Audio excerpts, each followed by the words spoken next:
भारत के सभी राज्यों की खबर SNS न्यूज चैनल पर, खबर जो आपको रखे सबसे आगे। नमस्कार, मैं विशाल पटेल, SNS टीवी में एक बार फिर से आपका स्वागत है।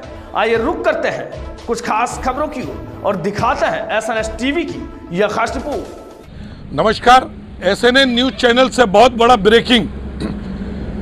महाराष्ट्र में जो मराठा आरक्षण को लेके जो पूरा देश में आंदोलन चल रहा है, उसको लेके ओबीसी समाज खुद महाराष्ट्र में रोड में आ गया है।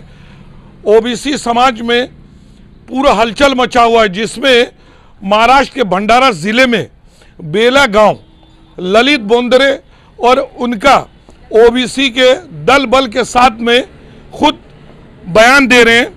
ललित जी, ऐसा क्या बात है जो मराठा आरक्षण के लिए काफ़ी दिनों से आंदोलन हो रहा है, लेकिन ये ओबीसी को मराठा में शामिल करके ये क्या मामला क्या है पूरा? श्री छत्रपती शिवाजी महाराज यांना 18 पटल जातीला घेऊन सन्या स्वराज्य स्थापन केली। या संविधानमध्ये डॉक्टर बाबासाहेब आंबेडकर यांनी ज्या संविधान लिहिताना त्या मराठ्यांना आरक्षण स्वतंत्र देण्याच्या तरतूद केलेली होती, पण त्यावेळेस या मराठ्या माणसांनीच म्हटलं का आम्हाला आरक्षण नको।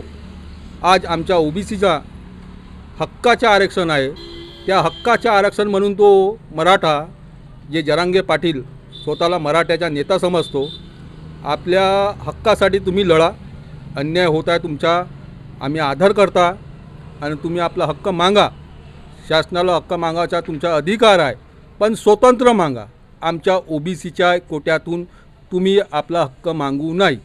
आमचा हक्क ओबीसीच्या याच्यातून आरक्षण आमचा अन्याय होत असल्यामुळे आम्ही ओबीसी लोक, ओबीसी जनता हे रस्त्यावर उतरायला आम्हाला वेळ लागणार नाही।